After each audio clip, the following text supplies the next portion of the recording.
Thank you for listening to Lone Star Community Radio.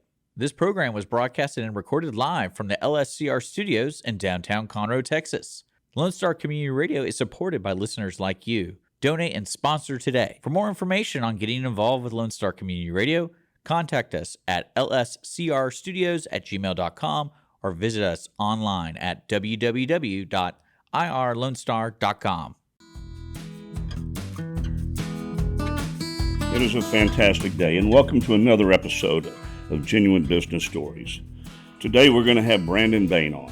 Brandon's built an impressive career in business management, retail leadership, and brand strategy, developing a strong foundation for what would later become his signature marketing approach. In 2016, he founded Because Marketing, an agency built around helping small and mid-sized businesses discover their why and tell their stories with clarity and purpose. That success set the stage for his partnership with Stephen Ferguson, a veteran of the mattress and retail world, to co-found Bedhead Marketing, a specialized agency serving the bedding industry with powerful brand strategy, creative execution, and 3D visualization. Today, both companies continue to thrive, reflecting Brandon's passion for building brands, empowering business owners, and bringing vision to life through intentional marketing.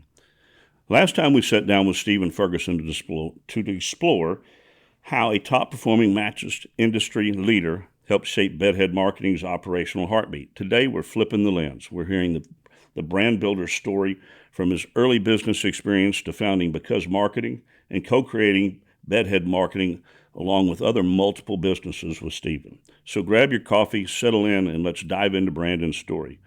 Brandon, how you doing today? Man, Clint, thanks for having me, buddy. Hey, I'm excited. I'm excited to have this because we're going to air these episodes back to back. So we're going to have Stephen's and then yours.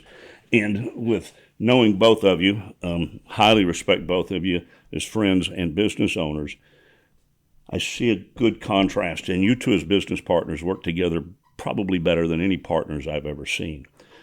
But you have a lot of the same skill set and strengths, but you offset different with the way you view things, and I think that's always a positive to growing business. So I wanted to have you on after Stephen so we could see this one personality that sells, and then we could see the personality that helps drive things with processes and the other side behind the scenes. And so I'm excited about this. Well, thanks for having me, man. So I want to start at the beginning. I want to know a little bit about yourself. Did you have any early signs of entrepreneurship as a kid? Lemonade stands, mowing lawns, maybe selling something door to door? Oh, man, a lot of that, actually. So my folks separated when I was 3, single mother. She ran her own business. So money was tight for most of my younger childhood. So yeah, there's a lot of mowing lawns and doing like odds and ends to kind of keep things moving on the financial side. And I think that for me, it was mom was sneaking into my room, taking money from me most of the time. So, but I learned early on that that making money is just a matter of willpower, getting to it, having a focus, and going after it. And I was the kind of kid that was also very thrifty. Like I would have a little allowance for lunch, and I would end up saving it and making money that way, selling things at school, anything I could do to make a buck, right? Yeah. What was your very first job with a boss and a paycheck? Oh my gosh, first job with a boss. My stepfather used to run a commercial contract moving business and hired me before I was of legal age to work. So he paid me to be a contract mover, moving office furniture and desk and stuff like that. And I was probably, 85 pounds soaking wet back then, had no business being doing any of that stuff. So ended up being in the mailroom most of the time doing that. But I think that, I started off kind of, when I was legally allowed to work, I started off in retail doing Palais Royals, Target for a little while, a couple restaurants here and there, odds and ends. Ended up at Home Depot, working summers during school, that kind of thing. So did you spend your money? If I was at Home Depot, there'd be nothing left. I'd be buying everything with that paycheck in there. Back then, man, cashier at Home Depot, it paid really well. They did a good job. And, for me, I was just trying to save because, I didn't have a college fund or anything like that. So just trying to make sure I can make ends meet and, paid for my own car and that kind of thing. So just need to make sure I had a few bucks for it. When you were talking about that first job that you weren't old enough to do, I can remember, I think I was in the 7th grade. My dad went to one of his friends that was re-roofing a house. He was a builder. And I remember he told the guy, his name was Jim Hunt, still is, good man. And he told him, if you'll pay my son 50 cents an hour, I'll match it with 50 cents an hour. And what he had me doing was just separating the shingles and laying them out so that he could put them into place. Now, that was one of those things where you don't realize at the time what your dad's actually doing for you to instill the value, or whomever your mentor is, to start instilling those values. That's amazing that you actually made money off that. My dad made me do it for free. Carrying a big slab of sheetrock of shingles up stairs up a ladder is not an easy task. That's for sure. I think that Dad wanted me to really understand how to make money, because I can remember when digital watches come out. And yeah, I'm dating myself. I wanted one. I had friends that had assemblies, and I'm an only child. Yeah. So my friends would get their stuff, and Dad would go, I'll pay for half of it, and you're going to pay for half of it. Now, obviously, to earn the money as a kid, you're earning it from your parents, but I can remember on an acre lot, to get that watch, I had to rake all the leaves away from the fence and then go put them in a burn pile. And that's how I earned the money. I remember with my motorcycles, I'll pay for half of them, my dirt bikes, if you pay for half of them. And he would create the jobs for me, but it's at an early age, it kind of instills that entrepreneurial spirit and that value of a dollar that you're going to work for it. I think too often things have come too easy, and when times hit hard, once you're out on your own, you're not sure how to react. So I think that some of those times when we're working, when we're really young, whether we're getting paid or not, it is the values that it's instilling us to work hard to accomplish what we do in life. That's absolutely true, man. I think that, and I'm not trying to paint too broad of a paintbrush here, but there is a lot of entitlement. I think a lot of people have done a great job in their careers and being able to provide things for their kids. And the challenge here is we forget to provide the things that we had as childhood, which is struggle. And the struggle is what builds the character. It's what builds the muscles that are required to go out and earn and be responsible and those sort of things. And giving your kids all the things that you didn't have is great, but make sure you don't forget to give them the things that you did have as well. Yeah. So when you started Because Marketing, did you have a full written plan, or were you just kind of figuring out as you went along? Oh my gosh, yeah. Jumping out of the airplane, sort of figuring out how to put the parachute together on the way down is more like it. No, we certainly didn't have a plan, and frankly, I don't know if you know this much about me, but I honestly didn't have much of a marketing background in any case. I worked on marketing projects for companies that I've worked with, but it was a business that was formed out of necessity. It was a situation where I had been at another company. I was a VP of sales for a Jeep building company. We would take these standard JK Jeeps and we would turn them into like $200,000 monstrosities, right? You've seen those vehicles roaming the streets, and they're impressive. And I was on the commercial side. So I was working with Texas Direct Auto and Vroom and trying to get these big contracts going. Well, the first order I got from Texas Direct Auto, which is the largest independent car retailer in the country, they send me a check and a PO for $500,000. And this is a small order from them, but it was just to get started. And my company couldn't fill the first order. It took me 4 months to get that deal. So now I'm on straight commission, no money coming in. It took 4 months. My wife just had twins. We just moved into a new house, so she's not working. I'm freaking out. I'm looking for another job. It just wasn't happening at the time. So I said I was going to start a marketing agency. My buddy owned a directional drilling business, and he goes, listen, you can handle this. He's like, I'll hire you. I'll give you a couple grand a month to get started. I'll be your first client. You come and do my website and marketing stuff, whatever, and then you can build your business out. And I go and get an LLC, and I'm ready to go first week. And he calls me up and says, I have some bad news. We had our one client that we made $1 million a year off of just canceled our contract. So now I have a marketing agency with no marketing background and no clients, trying to figure out what the heck am I going to do with this thing. So I spent the next 6 months just grinding. I would go to local businesses. I would build them like a little website and show them, hey, look at this website versus this. If you want me to finish it, I'll finish it out for you for cheap. I would do free projects. I was just trying to create a marketing portfolio to say I can do something. And within 6 months, I had about 6 customers paying me every month, just because my background sales. So I went out and just sold that I can do it. So no, there wasn't a plan. It was just, don't die. get out there and get busy. So I want to head into discussing Bedhead marketing, but I think in order to do that, we need to back up a little bit. Now, how did you meet Stephen? Yeah, that's a good question. So I was Mattress Firm's first intern and did a little internship program there. And I came away very successful with that. When I went off to college, went to Texas A&M, and came back, I decided to come and go back to Mattress Firm, and I was paired up with Stephen Ferguson, who was the number one salesperson at the company, which is not a small company. It's like 5,000 stores at the time. I mean, He can sell ice to Eskimos. he is the best salesperson I've ever met. He's incredible, and I'm not just saying that because he's my best friend. He really is incredible. But he was in the store. We were working the number one store in the country. We got along great. And ultimately said one day we're going to own a business together, that kind of friendship. And, I went on to, I left Mattress Firm to basically co-found a network security company.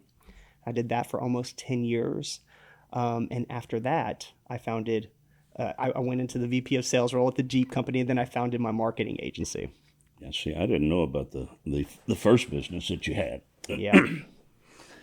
So what was the first tangible step that you took with Stephen for you guys to go ahead and form this partnership? Yeah. So Stephen at the time he had worked his way all the way up to the top of Mattress Firm, and he has done everything inside the business. So he's kind of like one of those, 0.5 percenters of the category. Very well known, very well respected. And at the time he was working his role was activation. So essentially it's working with all the vendors, manufacturers, the internal teams, and making sure that all the languages get translated properly all the way to the retail sales associates on the floor and the customers, because he can speak all those languages, right?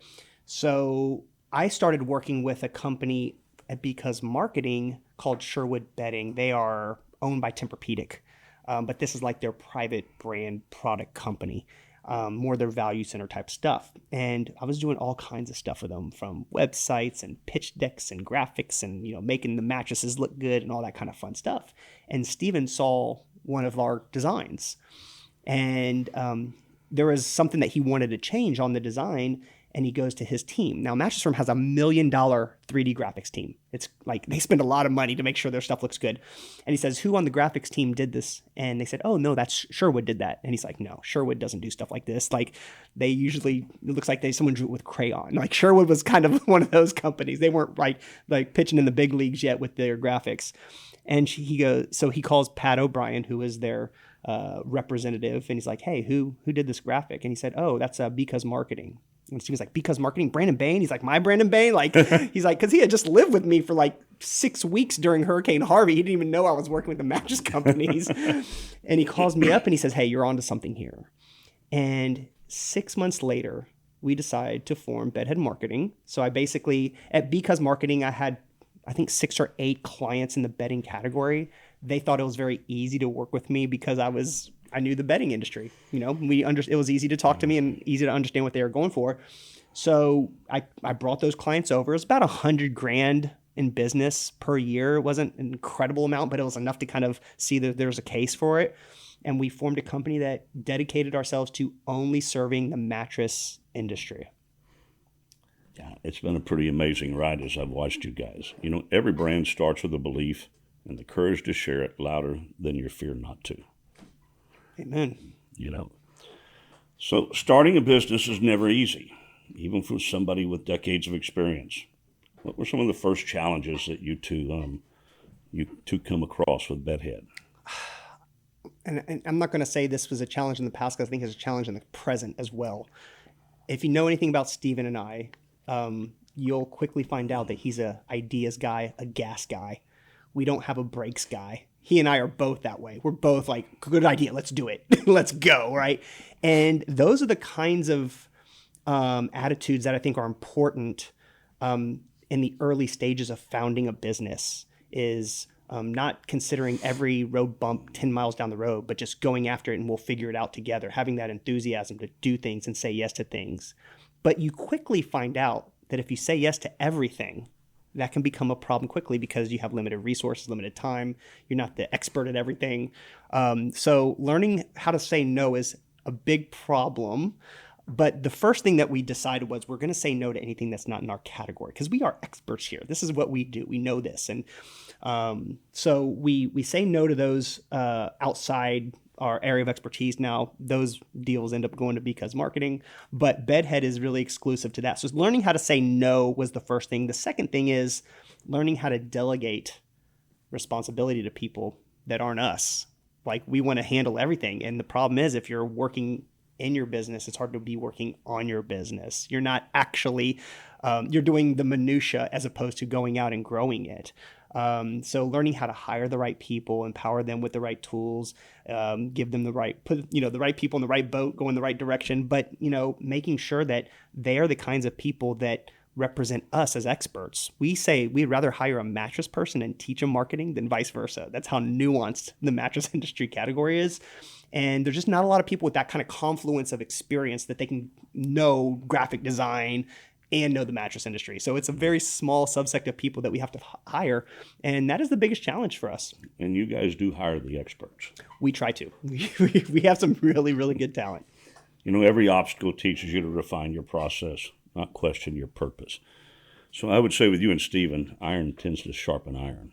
Well, yeah, and he, Stephen is one of those personalities that, he is never going to be shy to share his opinion, and that I love that about him. A lot of people struggle with taking direct, brutal criticisms. If I were that way, we wouldn't have lasted a month. That's why we're best friends. You can criticize me to my face, and I'll be like, okay, that makes sense. It sounds like with your friendships in your life, you share one quality I do. I've always told my friends from an early young age, do not tell me what you think I want to hear. I can make myself look stupid all by myself. I do not need your help. If you think I'm wrong, you tell me what can be done better. Yeah, I hear that, man. There's this old Oscar Wilde statement, this quote that says, a true friend stabs you in the front. Exactly. I love that. Yeah. Don't hit me in the back, punch me in the mouth where I can see you, exactly. And then tell me why you did it. Exactly. So at the very early days, is there anything that you two wish you'd have done different, or do you just kind of figure life goes on? I believe life's very much the butterfly effect. You learn from everything, and if you change one thing, then it changes where you're at. I don't believe you can stop that. I think that generally, if I went back and redid certain things in my life, what I'm seeing now with my commercial insurance brokerage, I wouldn't be seeing. And you have seen this challenge with this agency since COVID popped me. You did a pretty amazing website for me until I stripped it out because I wanted all the home and auto and that type of stuff. You did a good job. No, I don't know that. That is your expertise. So is there anything you guys would do different? Yeah, it's a good question. I mean, I'm a man of faith. I'm a man that believes in, every experience is going to be either a success or feedback. Of course, I can nitpick. There's things that we're dealing with operationally, like some of our accounting systems. I wish I'd started off with QuickBooks instead of starting off with the startup company that I don't have all the data I need. So now I'm going through all the pain of having to transfer all that information. In hindsight, there's been some hiring decisions that maybe weren't the right fit. I think that could be the most critical issue, is not having the right people in early. It's getting the right people in early because they represent such a big piece of your small business. That if you just don't have the right people, it can really set you back. I think as quick as I know you guys grew, that it was hard for you to hire slow and fire quick. Yeah, no, for sure. With the amount of business that you started growing, I would, from an outsider, tend to think you're hiring quick because you've got to get the role filled. Mm-hmm.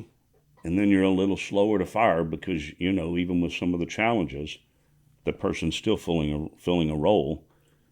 And with the talent with you and Stephen, you can control some of the mistakes before it goes out to market. And that's 100% true. I think also we recognize that we don't have a lot of infrastructure to help really train and provide ample support for new employees because we're a small business. So we don't have what a normal company would have as a training program and here's orientation, all that. We have some basic stuff. We're getting started.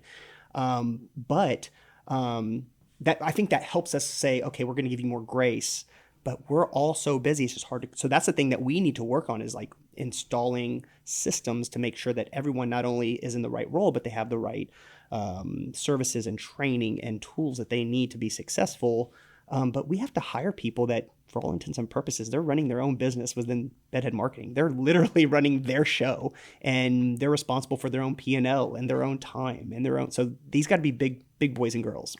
You know, you guys do something with your business that I would never have thought of before. But as I look to grow my business and hire salespeople, I think I'm going to use this concept. And that is the open, and I'm not sure whether it's Zoom or what it is, where it is the virtual office, where there is an office where everybody is online. And part of me thought about that is as I go out at 10:30 in the morning since COVID, traffic tells me there's a whole lot of people that are living pretty well on their employer's paycheck. And I know this will anger some people, and quite honestly, I don't care.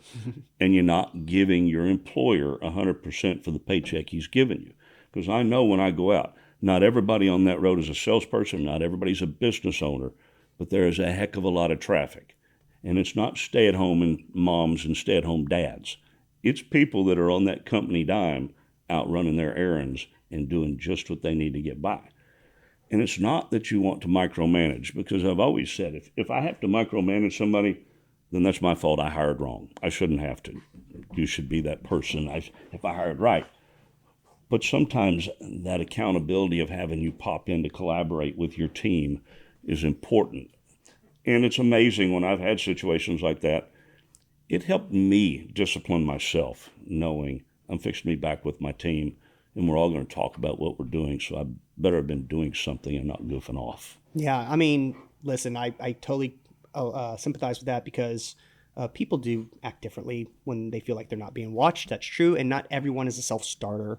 But in addition to just making sure that we are optimizing everyone's time and being efficient and giving them the right environment to be successful, it's also, we feel like we help build our team culture by being around each other more frequently. If you're off on an island doing your own thing all the time, you're not really getting that sense of we're together and doing this and that pride that we're a company. You're really feeling like, this is, me, needing support and help, and I might email someone. That's, great, but that's not really helping you develop that culture that you're going to want that keeps people around for a long time. And then if you're cycling through people over and over again, then you have the silent cost of training and hiring and all those things that are difficult when you can't keep people long term. Now, I know that you had been really successful with Because Marketing, and I know Stephen had been really successful. You had had a little bit longer of earning your own paycheck before Stephen joined you.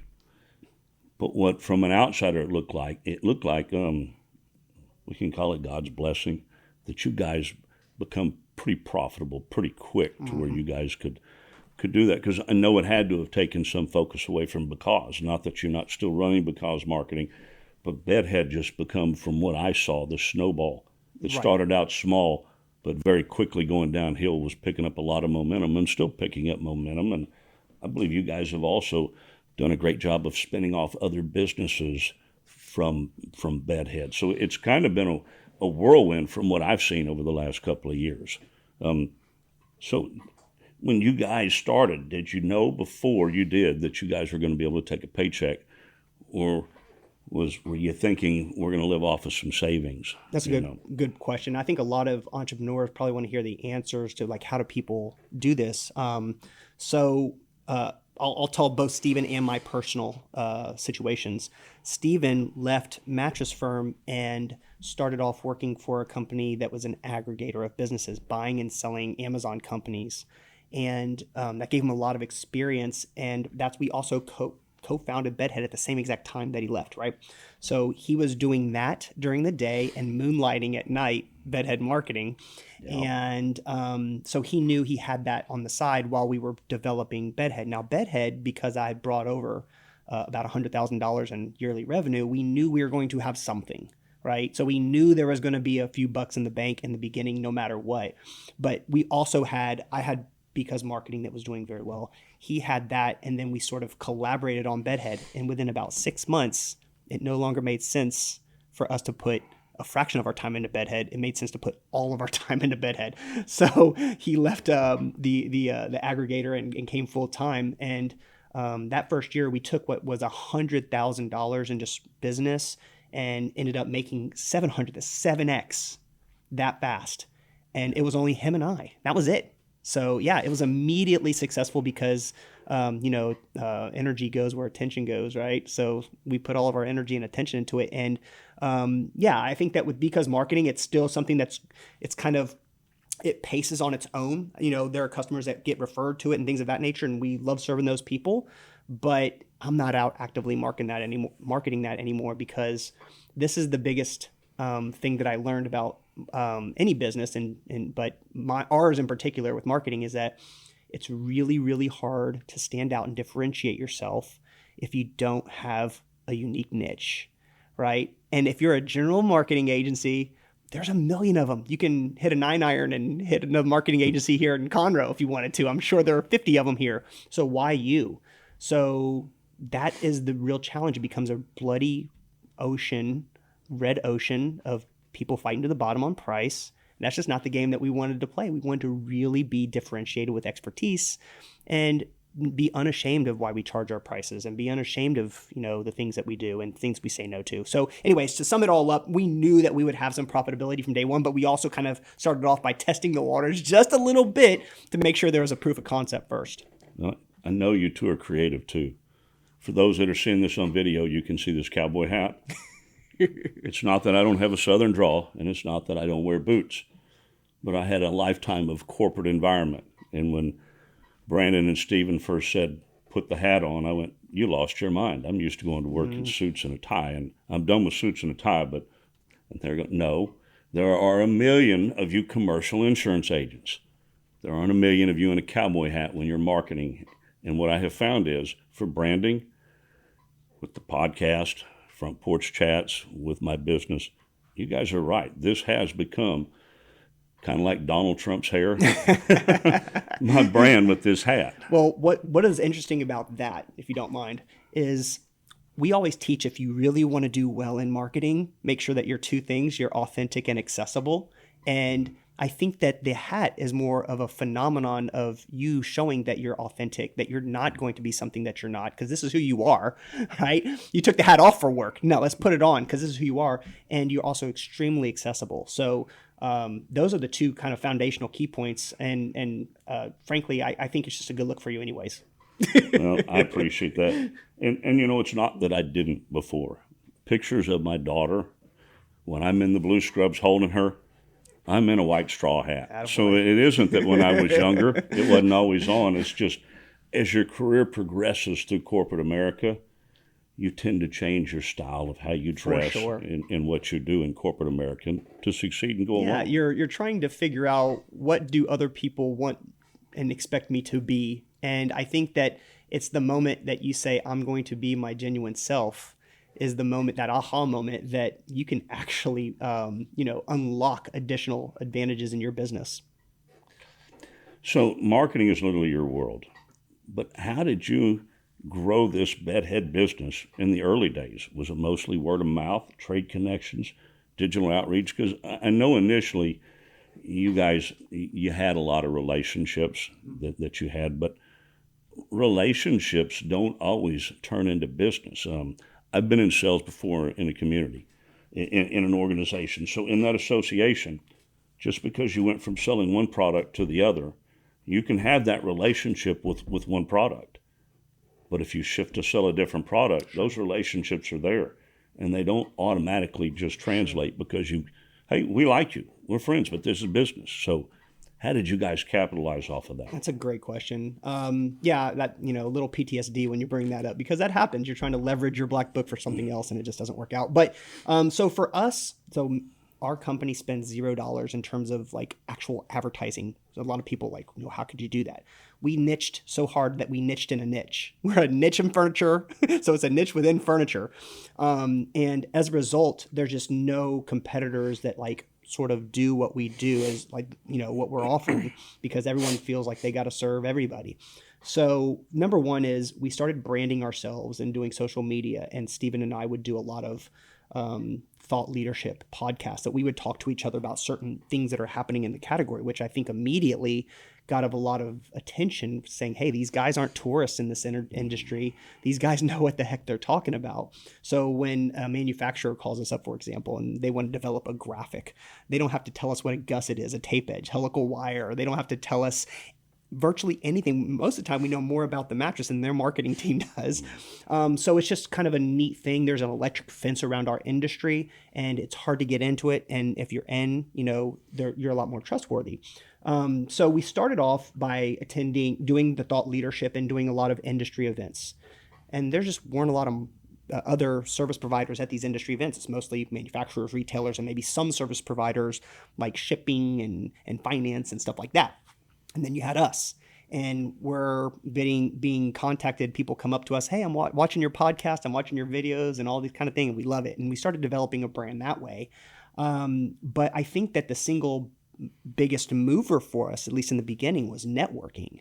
I mean, they say that it takes years to become an overnight success. Well, we didn't come into this industry at day one. We came into this industry at year 40. We had been doing this for so long that we developed those relationships. So as soon as we started calling people, like, oh, thank God, someone that's available that I can talk to that can do this for me. So we quickly got a lot of accounts just because we've developed those relationships for years.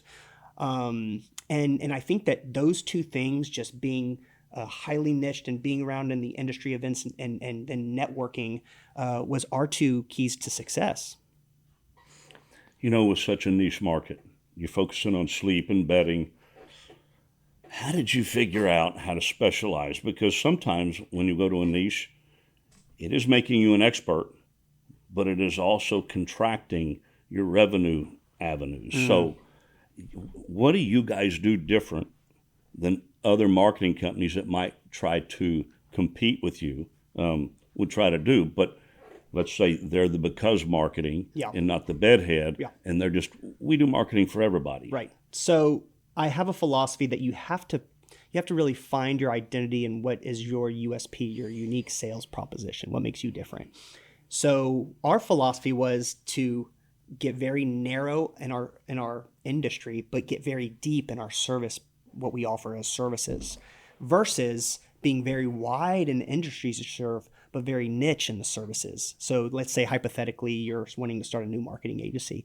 If you say I'm all things to all people and I do all services, that's not as attractive as saying I serve all industries, but I'm the best at SEO in the world, and I work specifically with helping companies do XYZ with SEO. We are the SEO people, right? If you want social media, go somewhere else. We won't take you. We only do this, and we do it better than everybody. So you find that unique USP niche, whether that's going to be a service or the industry, and then you lean into it hard, because you're going to have a choir of people that say, you're speaking my language. That's what I need. I need the SEO, or I need the mattress people.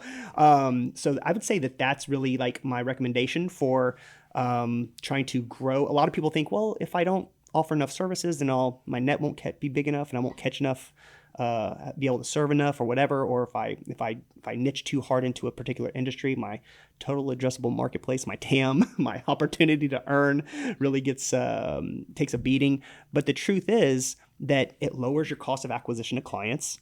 It increases your client retention. It allows you to reduce your time to getting clients, your life cycle of clients, because they're coming in, they know you, they hold you in esteem, and they want to work with you immediately. So we're not talking about a 6-month sales cycle. We're talking about reducing that to a fraction. So all of these other silent costs that might happen in your business because you're a generalist, you start to see the advantages of kind of dialing that in. I'm seeing that with my commercial insurance brokerage, where right now I'm a generalist. Almost anybody that comes, and now there are some markets that when they come, I go, I'm not the guy for you. But when you are hungry, I am working to try to dial that down so that I can be far more of an expert for my customers instead of a generalist. Because when we're doing too much, we can be the expert technically, but the more I understand about your business, then it's the things that I don't see and we don't talk about that you learn. And it sounds like with what you guys are doing, so much. But you've also got some pretty incredible tools. I've seen some of your stuff where you can create a virtual room for a customer, and it looks realistic to help them with their marketing, to put their bedding in, Sure. or other things that they want to sell. I tell you what, and first off, just stepping back a second, like in the very beginning, it's like we call it the Statue of Liberty methodology. It's give me you're tired, you're hungry, you're poor. I'll take whatever you got, and then you kind of dial it in, right? So, but you are specialized in the service you offer, but not the field you offer it to. But in terms of the technology stuff that we do, sometimes our industry is technically laggards. And by that, I mean, they are the last people to adopt new technology. So when I come in there and say, you can put on a virtual mask and shop in a virtual room, like you're in a showroom, they're like, that's amazing. But we just need a basic website. Thank you, Brandon. But being able to do those sort of things gives them the trust that they're in good hands for anything they want to grow into, because we're way ahead of everybody else. And, the ability to be able to serve customers soup to nuts, whether it's developing their brand, putting products together, all the way to selling them and at retail and getting them placed on the floor. Like we kind of serve all of that now because we have the resources and expertise to be able to handle all that. They don't have to go somewhere else. We're kind of a one-stop shop. With our emerging capabilities with AI, with what you do, I have always been I want to feel, touch before I buy. But with some of the stuff I've seen that your company does, you're starting to bridge that gap.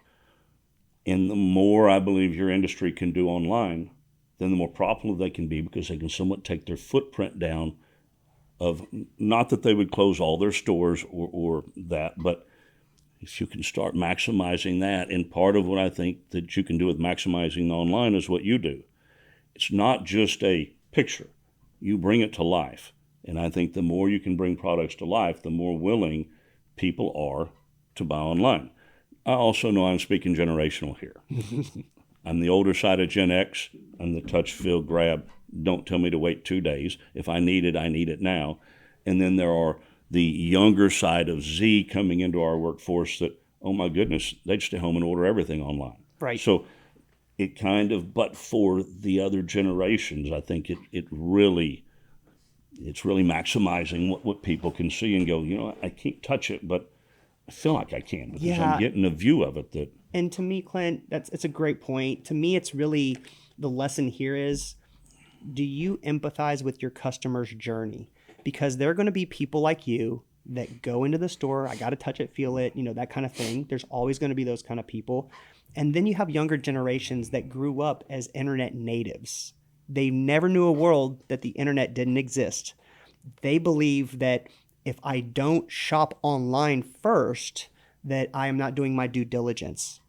When it comes to our particular industry, there's so much noise and confusion and marketing that it's really hard to understand this purchase, because it's very confusing on what's inside a mattress and what's good for me, and do I trust the reviews.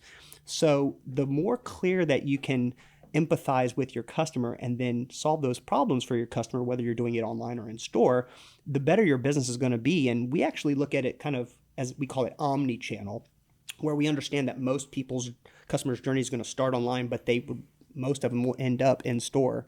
When I say most of them, it's over 50%, but now online's catching up in terms of total units, because people are buying on Amazon and things like that. But understanding how you're going to experience our products and services online first, and then create that continuity and continued experience in store, so that it's a much easier flow for a sales process. That's important. But it all starts off with, what are my customers thinking? Like, think about this. You buy a bed every 8 or 9 years, right?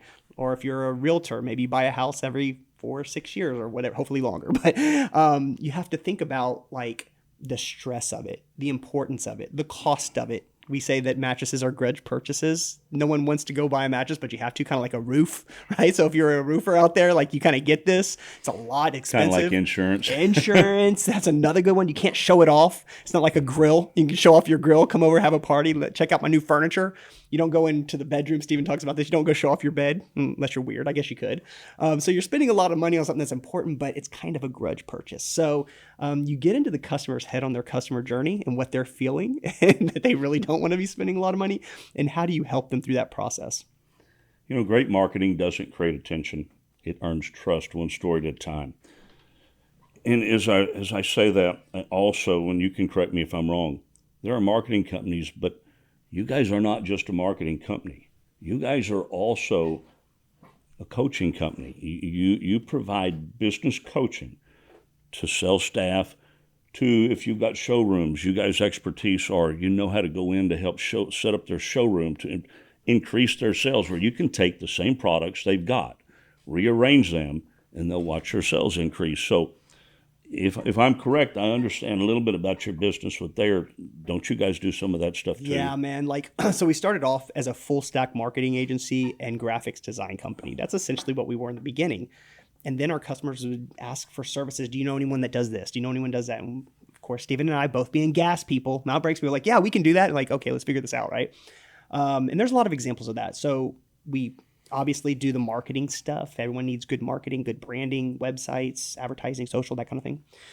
But we started bleeding into more services, consultation. And what you're talking about is we call it a gaps and overlaps analysis. It's a look at your line card, your merchandise, and say where do you have gaps in it? Where is there a technology or comfort or a price gap? And where are you over indexed, where you might have too many products that are in a certain space sort of cannibalizing each other? And when we started doing this, retailers would say, okay, great. That's awesome. Thank you for the information. What should we put in that place?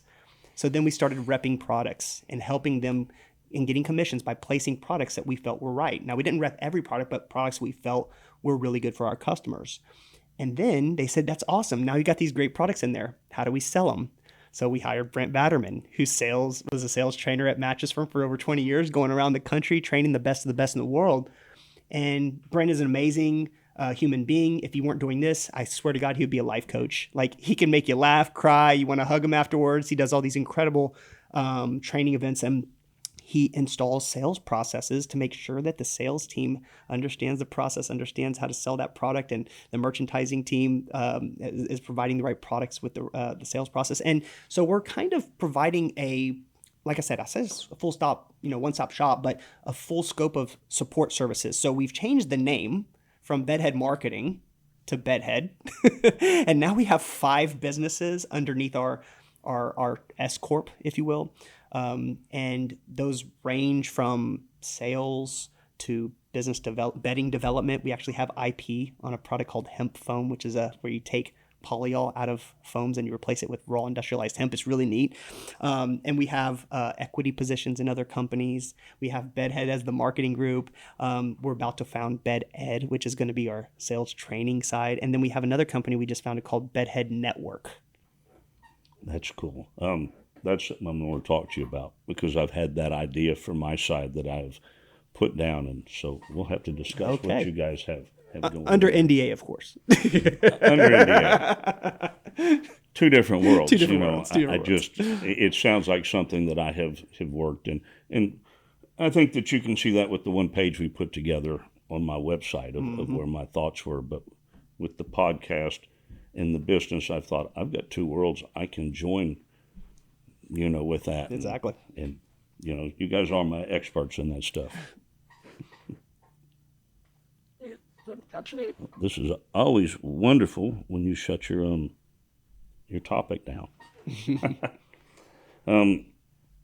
So, Brandon, building and leading your team. Now, you've led a lot of teams over different businesses. What's different about this one? It's a great question. So most of my career, I've been more of a solopreneur, to be honest with you. And I haven't had that experience that Steven has in terms of the corporate leadership roles. He's hired thousands of people. He's trained thousands of people, responsible for large scale, groups that have specialized services within that. However, so I was basically a go get 'em. If the job has to be done, it has to be me. I think a lot of people sympathize with that. The skills that were required to get us to the level of success that we have today are not the skills that are required to get us to the next level, in my estimation. So the things that I needed to be really good at my job, really niched down, really focused on the sales side, constantly being a sales guy, that was really what helped us be great at getting the clients. Those are great skills to get a business started. But if you really want to scale, then it requires process, people, execution, follow-up management, culture building, and all of those skills are not something that I am naturally gifted at. It's something I'm learning, and Steven's doing a great job. So we did hire a business consultant to start working with us on creating better processes to scale that out, and it's been an incredible investment on our time. But I am really this is the hardest part for me, and I think that you would agree to this, because I know that we've talked about this in the past, where handing over a responsibility, especially ones that are really important when you've done it for years, you have to do it knowing that they're probably not going to be as good as you in the very beginning, and it's going to take reps and time for them to figure it out. It's just one of the hardest things as an entrepreneur to do, but you have to invest that in them, or you're never going to be able to step away and grow your business. You know, with an NBA analysis, Michael Jordan, you would not want him as your coach. Right. He is that good, that great. To me, the greatest of all time, and you'll even hear Magic and Bird talk about that too. I co-sign that. So then when you look at Bird, he was the one that was capable of doing both. Right. Magic wasn't capable of doing both. But when you take Magic to business, he is capable of doing both. Right. You know, so I think it's always a good idea when you reach a point to bring in a business consultant to kind of help you break through. Well, all the best have consultants. Tiger Woods had a swing coach. You know, Michael Jordan had a personal coach. All the best want to get better. So it doesn't mean that you're not great at what you do. It means that you want to bring someone in with a different perspective that's going to help you take it to the next level.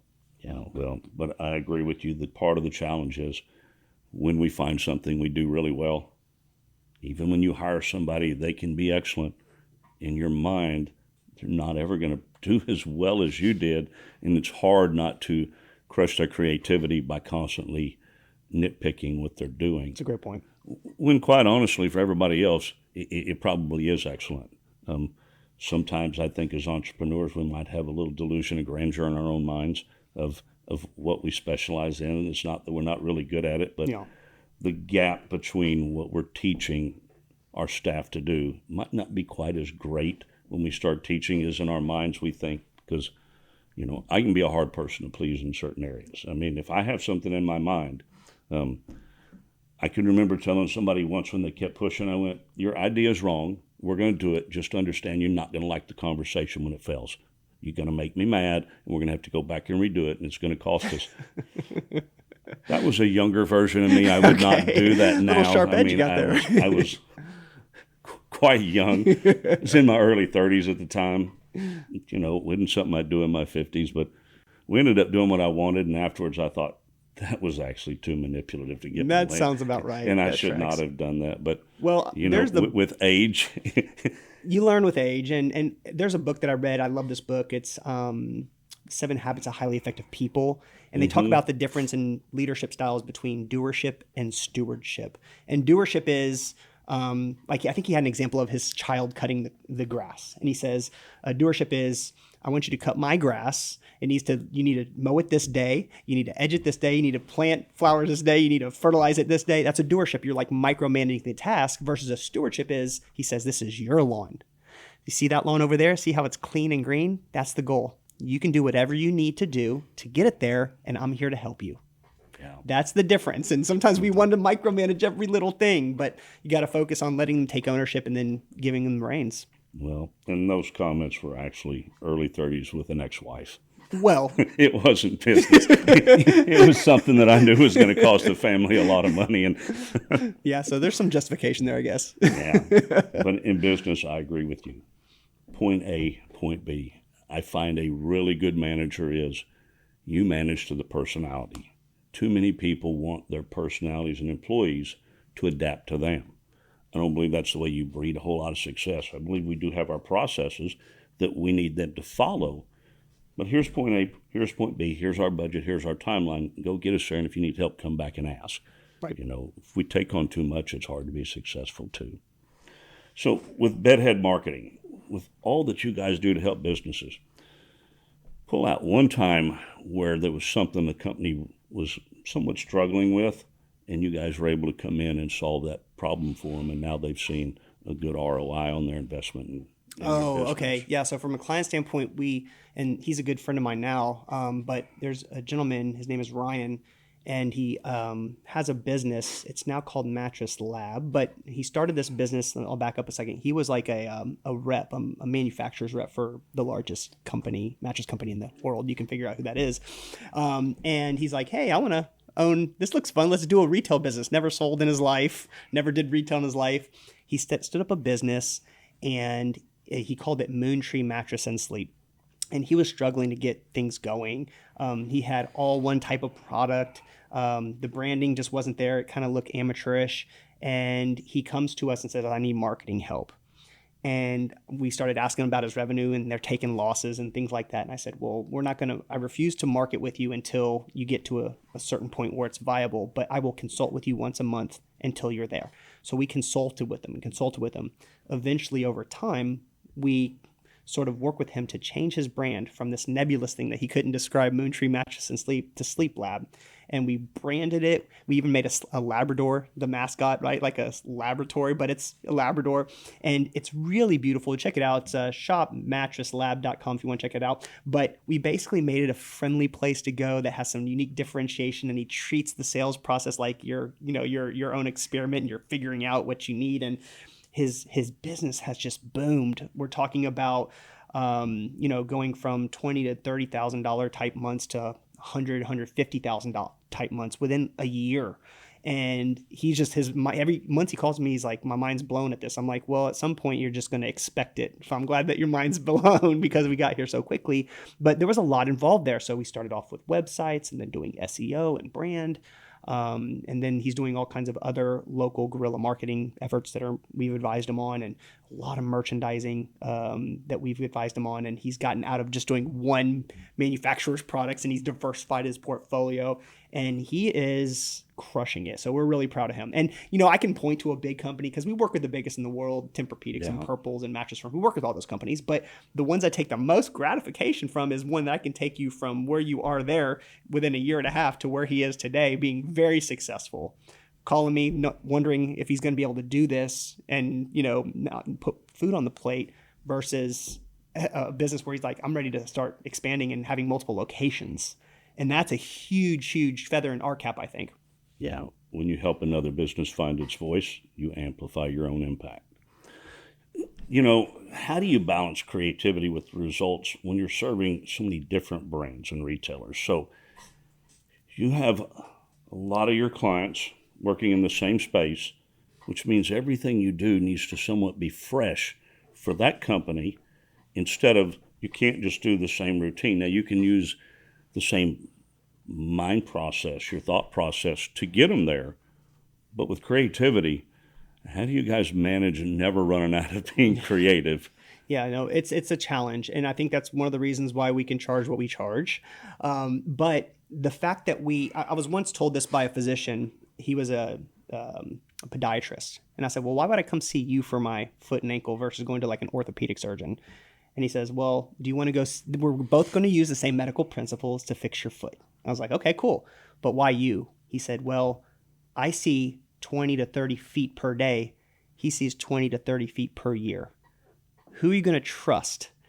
And I was like, that's a great point. You have all these reps. I'm going to trust the guy that sees every scenario. So at Bedhead, we see everybody doing everything they're working on. We see what works, what doesn't work.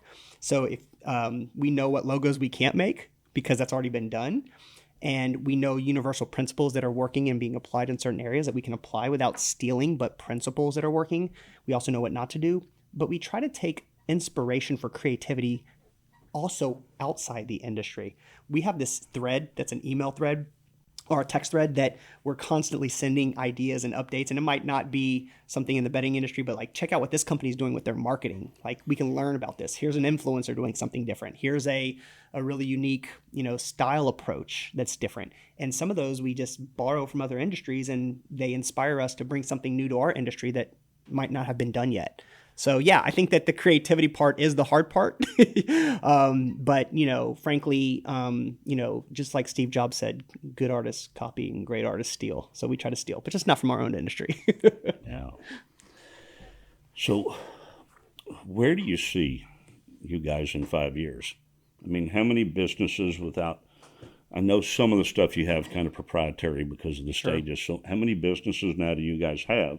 And what is your projection? Because it seems like with the opportunities that you two keep pushing, meaning you guys are coming up with new opportunities, you're both of you are great at seeing a vision into a new opportunity. Sure. What's the limit for you? What do you see? What are your goals in 5 years? Yeah, and to me, it's, and not to keep speaking in platitudes, but Tony Robbins once said that people overestimate significantly what they can achieve in a year, but significantly underestimate what they can achieve in 5. Yeah. And in 5 years, my vision is that I am not the CEO of my company, that I've empowered someone to be the CEO of Bedhead Marketing, that I just get to focus on Bedhead Holdings, all the companies, and grow all of them. And we are working on expanding our new service that's coming out soon, knock on wood, called Bedhead Network, which is essentially a LinkedIn style business intelligence community platform exclusively for the bedding category, where we can unite everybody into a single business platform that they do all their work every day, get news and updates and know where events are and communicate and sell. And that has been, we've been working on this for a couple of years now. We set up the LLC and we've got this kind of kickstarted, and we're excited to get that launched. And that to me can be revolutionary in our business. That is fantastic. Visionaries don't predict the future. They design it through constant, consistent action. So what trends are you seeing now that you think will help shape the future of marketing and sleep and retail industries? Ooh, that's a great question, Clint. Well, I'll tell you that our industry is not correlated with the housing market, is directly causally connected to the housing market. So the more housing policies you're writing, that's a good indicator for us selling more furniture in our Brandon, category. Outside of yours and Stevens and friends, You're not I doing don't it write anymore. any housing Okay, so you're policies. folks will have to thank you for that, doing that personal favor to me. But It's a favor to both of us. I just am being picky about who I work with. Well, and part of that goes to what you were talking about. Do you want to do business with me? Somebody that this is all 99% of everything I do is get to know your business. Or do you want to do business with somebody that it's 35, maybe 40% of what they do, and the other 60% of what they do is home and auto? I'm not knocking that. Yeah. We all need to make a living, and I have done that before. Well, here's the thing about insurance is I never shop insurance because I know a guy that does the best job at shopping insurance for me. He's the best guy to put into place to make sure I have the best rates, the best coverage. And you're going to tell me, you've sold me out of higher, more expensive policies because it just wasn't right for me. And there's no one else in the market that I've ever encountered that's like literally like, I am your guy because I'm going to take care of you the right way. But I do not want my customers' insurance poor. I try to find a balance. I do want you protected. Agreed. But I want a balance. Agreed. And you're willing to say things I don't want to hear. And that to me is like, kind of like a personal trainer, physical trainer. They're going to tell you like, hey, I need 50 more push-ups. You don't want to hear it, but they're going to help you grow. And you'll say, hey, man, if we're underinsured here, so this is a temporary policy, you need to bump this up within 6 months or whatever. So you'll be honest about that. But going back to your question, like the future of the business is over the last, during COVID, our business boomed because you couldn't travel. A lot of people just wanted to make their home beautiful. So they installed pools, they got home audio systems, they bought furniture and mattresses. All the funds that they would use to go traveling were kind of shuffled into their homes. And then when travel opened up, everyone went travel, and it just sucked all the sales out of the industry. Stephen always says it's like a hurricane. Like if a hurricane happens, it does in Houston, like for the next several months, you're going to become rich, but then it's going to suck all the purchases out of the industry, the market, for the next like 2 to 3 years. And that kind of happened. And that's what we're going through in our business. Stephen and I were discussing that COVID caused about a 7.5 year hangover. It's 7. That sounds about right to me. So what I'm seeing now as a potential medium-term future for us is that the economy is starting to bounce back a little bit. And this is something that I've learned with my real estate kind of history. I like to look at the stuff, but we had a really unusual housing crisis recently. In 2008, we had a housing crisis in which the housing prices fell, right? So transactions fell, but the housing prices fell. That was very difficult. But now we've had a situation where we've had less transactions in the housing market than even 2008, but pricing of houses continued to rise along with interest rates. Also, given the fact that a lot of people were locked in at their 2.6% interest rate, they're never moving. So we had a frozen housing economy because no one's going to pay the hyperinflated housing price with the hyperinflated rates off a 2.65 interest rate I currently have. No one's moving. And people don't move, they're not buying furniture as much. So this is starting to unravel a little bit. It's starting to unwind. We're starting to see the 10-year Treasury bond improve. So now rates are coming down. I just refinanced my house. Thank you for the insurance binder last Friday, by the way. And we're starting to see more incentive to move, which I think will unlock the market again. But it's going to take a couple of years to get there. One thing I had a mortgage broker on, and one of the things I discussed with him is perception. Where interest rates reached, where everybody thought was ridiculous. I bought my first home back in 91 at 9.25% interest, and for that time, that interest rate was low. I was excited about it. Even though I was a kid, I can remember the What was your house price though?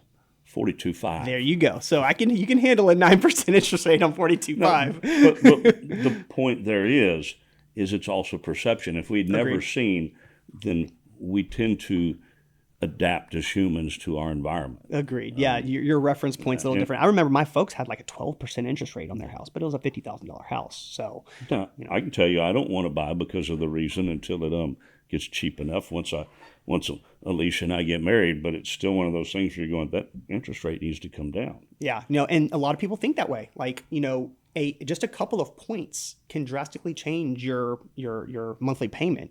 And we've seen not only the interest rates increase, but also the inflated housing prices. I think that what happened was a lot of organizations, I'm not going to go into all the conspiracy theories, BlackRock and all that stuff, but they bought up a lot of these houses to Airbnb them because there was such a demand for people wanting to travel, right? And now that's starting to kind of come down, and we're hearing that they're going to capitulate those houses, and there might be a flood of inventory. You might see housing prices drop, interest rates are going to drop. I think that will be a normalization to our market, which is good for our business in the furniture industry, because when people move, people buy furniture. My dad always owned his own business, and he told me, he said, son, if you want this, you better learn to keep your debt low. So I was talking to his younger brother yesterday. My uncle's an incredibly successful, creative businessman. And I told him, I said, I think I'm going to build for Alicia and I instead of buying. He goes, Clint, you can buy cheaper than you can build. And I went, Scott, most people can. The reason can do what you're saying. The reason why that's not with me is the minute I get it dried in, I'll finish it out. I've got the skill set to do the finish work, the cabinets and things like that. Yeah. And I want to look at a finished product, but I also want to make sure that I borrow as little money as possible because of the COVIDs or things. For sure. As business owners. For me, I have to manage it. Yeah. Because of what I've been through in my life, where I watched many years of hard work, bad circumstances, poor venture capital that was stolen from me. I've watched it all go. Right. And it has made me much more cautious with the risk I take. And as an entrepreneur, I'll still take risk.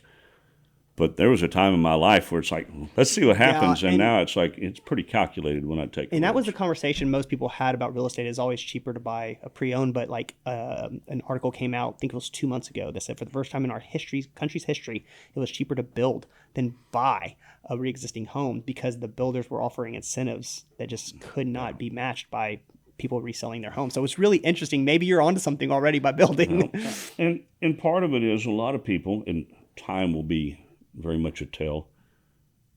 I built in high school. I built a little bit out of high school. My dad was a general contractor. I could build a house from the ground up. I just don't have the body that could build it anymore.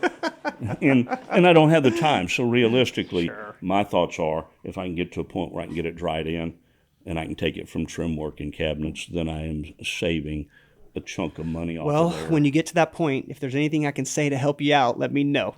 It's probably going to be you just going, good job, buddy, you can do it. Pat on the back. So how do you personally define success now compared to when you first started your career? Because now you're a family man, and Family, I know, is very important to you, how much you love your wife Sure. and your children. Yeah, I think that it's changed quite a bit because I, always thought of, I want to get rich and retire young and then go golfing every day, which I love to golf. But now it's like I love what I do so much. I don't even have a retirement mentality anymore. Like I don't think I will ever retire. Even if we sell the business, I'm still going to work because I just love doing it. It's like problem solving. It's like I almost need a problem to solve it. Maybe that's why I like golf because every shot is a new problem. But I don't look at success as sort of an end point. I look at it as like the destination. Can you successfully enjoy your career while also successfully raising your children and having a great relationship with your wife and building the life that you want? So to me, success is less of, hitting a particular arbitrary number of net worth or whatever it is, or selling your company. It's really more of when you step away from your life and you're looking back and you're saying, did I do what I loved? Did I do it with everything I had? Did I, take people along for the ride, enjoy that? Really, to me, it's more about that journey. Yeah. Well, I know what Stephen's kids are doing. One's going to be an electrical engineer. Another one is studying statistics. Does your oldest son have any desire to join Dad and Stephen in business at some point? And I know he's still kind of young, but I can remember at a young age, I would have said, yeah, I want to go to work for Dad. Yeah, I talk to my daughters all the time more about being marketing people, and maybe one day, Evie or Addie take over Bedhead when that comes around. But Brooks has been smarter than his teacher since he was like 5 years old. He is still to this day, he wants to be a theoretical physicist. He's what did you brilliant. and Stephen eat at a young age? Because I don't- statistics and how'd you say that as a Theoretical country boy? physics, theoretical physics. And I even ask him, I'm like, okay, what are you going to do with theoretical physics? But truth be told, companies like, what Elon Musk is building and SpaceX and creating like those kinds of programs are going to require a lot of, theoretical physicists and engineers and those kinds of things. So I do see a potential future in that kind of stuff. And he actually loves quantum physics, and he can sit here on a podcast and discuss quantum physics, and you'll just like have a blank stare, like, what is that? I don't know. Like, he does that to me all the time. He's 13 years old and just way smarter than his dad already. But yeah, so he's probably unlikely to take over the business from a marketing side, but maybe Adeline, who's more of a performer, would probably want to take over. So, Brandon, I know you love to work, and you built a company around creativity. What do you do to personally recharge? That's a great question. We try to take 1 to 2 vacations a year, something local and something not local. So something like, drive to Austin, micro vacation, and something bigger like St. Croix we talked about earlier, and just recharge, time with family, just, enjoying the fruit of all your labors. And like to get out and on the golf course and do that kind of thing. But really, it's me kind of participating in my kids' activities gives me a lot of recharge, and got my son into golf and watching him be successful. And my girls do dance classes for, 8 hours a week, and watching them do their thing is big recharge for me. That's great. My son-in-law has got my grandson at 6 years old starting with golf lessons and playing a little bit, so that is exciting to see. I wish I got started early on. I didn't start till late in my life, and man, like Brooks is already hitting it better than me. He didn't develop all my bad habits. Yeah, well, I know with my generation it was baseball, football, and golf wasn't Exactly. it, but I agree. I wish that for the sake of golf, it's like I told Lauren, I said, golf's the one thing that Jeffrey can take with him throughout his life through business. Exactly. I read once that there's more money made on the golf course than in the office. I don't know if I'm making money or losing money on the golf course, but I tell you, I enjoy it. So what is the best business advice you've ever received? I'll tell you what I think the worst business advice is first, and it's follow your passion. That's the worst business advice you can get, because following your passion doesn't necessarily, like, I see people following their passion. I'm an artist. I want to be an artist. And then you take the thing you love and turn it into a job, and then you resent the thing you love. Yes. My biggest piece of advice is work get 10,000 hours at something that you know you can like really become an excellent provider at, and you will start to love it. It will become your passion because you get good at it. And it's really fun when you're good at something to be the best at something. But it takes commitment to figuring out what, that thing is, and then really committing your professional existence to it. And I think from that experience and education, you are going to find your niche and find your passion within that. So my number one thing is commit to something to be excellent, and then you'll get the passion, not vice versa. For those that are listening here that are thinking about starting a business, they have the entrepreneurial mind. The way to get started is quit talking about it and begin doing it. And that was what Walt Disney had said.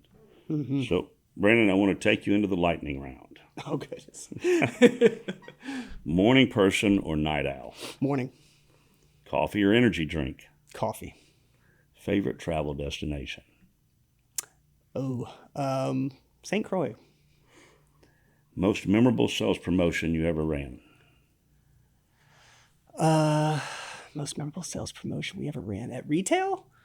Let's do any size, one price. One song that always gets you in the zone? Lose Yourself by Eminem. That's a good one. For my generation, it's always been Eye of the Tiger. There you go. That's not bad either. Brandon, a big thank you for coming on. There's a lot that I hope that people were able to enjoy, and I hope that they're able to enjoy the fact this is actually a 2-part series to listen to your business partner and then be able to follow up. I appreciate the leadership you've shown today, because marketing, that's a fantastic company. You've done stuff for me there. I always appreciate your willingness to help me.